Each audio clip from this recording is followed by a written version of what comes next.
The Ethereum ETF just went live and will this send Ethereum back to brand new all-time highs in the upcoming weeks?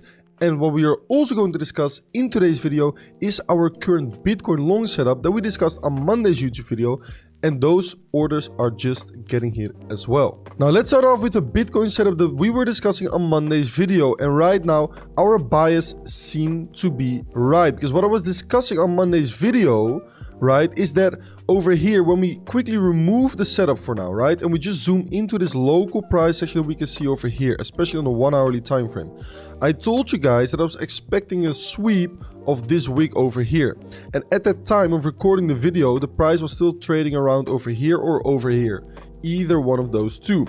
Now, why was I expecting that sweep of that wick and that liquidity? Because of the fact that over here we saw this weekend's range, right? And yes, we saw a very nice liquidity sweep over here of these lows, followed by a push up that gave us a valid break of structure. Usually this would be a valid liquidity sweep and a valid break of structure. Why is that the case? Because of this fake break of structure that was engineering liquidity beneath this low, and we had another fake break of structure over here before the dump that was engineering liquidity beneath this low. So in a normal circumstance, I would say yes, there's definitely liquidity building up over here. So yes, this is a valid liquidity sweep. And because of the liquidity sweep, this high over here became significant. Why did this high over here become significant to break? And therefore, usually this would be a valid break of structure, because of the fact that this high over here brought us to a lower low compared to this low that brought us to that high, usually making the significant high to break. But why didn't I trust this move towards the upside and this sweep and this valid break of structure? Because all of this was happening over the weekend. And I told you guys, during the weekend, smart money is inactive, right? If you guys haven't checked out Monday's YouTube video yet, I will leave a link to that video in the description so that you guys can check out that educational part of the video where I explain all of this and I was predicting this move to happen. So because of that, I didn't trust it, and I told you guys that there was a high probability that we would sweep this week into our POY, which was this POY over here. And for now, the POY remains the exact same, and I will stick to this setup for now. I still think that this setup looks pretty good.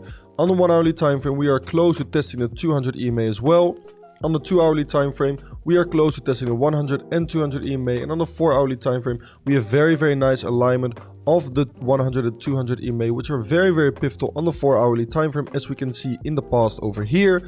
They are both aligning around our second entry point. So for now, the plan has not changed.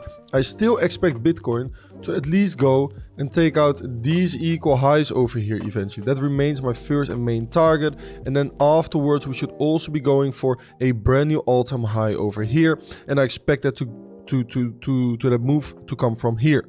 Alright, and that plan remains the same for now. So still happy with the execution for now. It looks like it is trying to hold that area of support as well. What area of support am I talking about? If I quickly remove that fair value gap from the chart, we can see that within the bullish fair value gap is also where we have this bullish breaker block over here, which is currently being tested by the Bitcoin price. So quickly the update, nothing has changed yet. Now, in order to get a sign of strength, in order to maybe start thinking about moving our stop loss to break even or whatsoever, I think it would be very strong from Bitcoin if we can open and close a candle above this high, because in that case we would also reclaim the 100 EMA on the 1 hourly time frame, and we would break structure on the local time frame back towards the upside as well, because this is a very significant high to break. Because over here, this high wicked above this high, right? And then this high over here, that higher high, brought us to a lower low compared to this low that brought us to that higher high, making it a very significant high to break. So if we can manage to push up, shift structure, I will tighten my stop loss in that case to the local low, maybe even add some more margin to the position over here,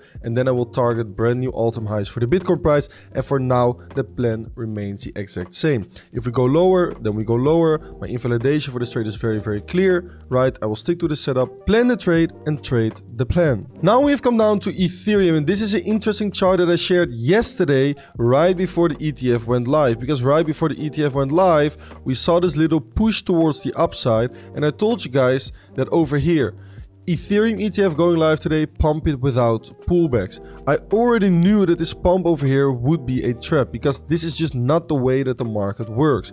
So indeed, afterwards we indeed went for this sales liquidity over here, and right now Ethereum is basically a little bit into no man's land. So I can quickly remove all of this from the chart like this, and Ethereum is a little bit into no man's land, right? What you want to do in a case like this where price action is moving sideways and moving very, very choppy, and yes, I know that the ETF went live, but it doesn't necessarily mean that it should pump straight away.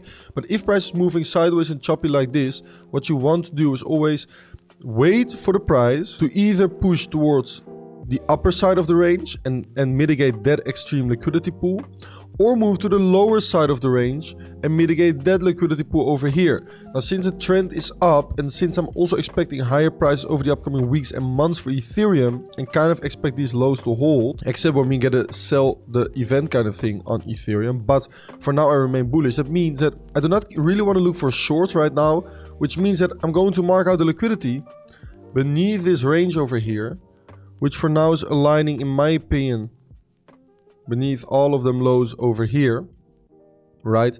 And beneath them lows is where I will become interested in longs for Ethereum. It is very, very simple. Also on a 4-hourly time frame, we can see that beneath these liquidity lows is where we have this very, very big and bullish fair value gap.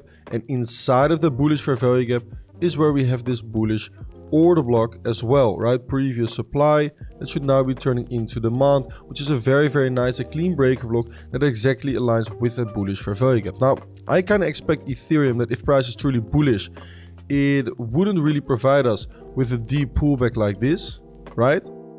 Instead, I kind of expect Ethereum to keep chopping around over here, get a bit of a sweep over here, and then start pushing it back towards the upside, in which we should reach new yearly highs, but eventually probably also new all-time highs. Now, also, when we look a little bit at the Elliott wave count, we can see that this 5-wave structure is looking something like this for now, in which we have wave 1, wave 2, wave 3. Wave 4 is always very slow, very choppy, and we always form a range or a wedge. Well, what are we currently doing? Moving very slow, very choppy, and forming a range. Now, within this wave 4, usually our target for a pullback, we go from swing low to the swing high, and we switch on our Fibonacci retracement levels. We can see that the 0.382, which is the most common retracement target for that wave 4, is also exactly aligning with a bullish breaker block inside of the bullish hour 4 fair value gap. So it makes sense to push, test that area, and then reverse it back towards the upside. So in my opinion, what you should be doing for Ethereum is simply patiently wait for the price to mitigate the liquidity pool beneath these lows over here. Once it starts mitigating that liquidity pool, you start looking for longs inside of this entire area over here. You start finding your invalidation somewhere inside of this area or somewhere inside of this area, and you target brand new all-time highs for Ethereum. I already gave you guys a free Bitcoin setup. The Ethereum setup is something that you have to find out yourself. Let's see if my bias and thesis on both Bitcoin, Ethereum, and basically the entire market in general are going to turn out to be right.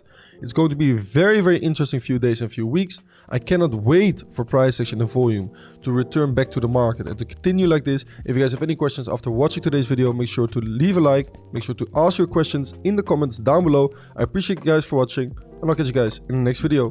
Ciao, ciao.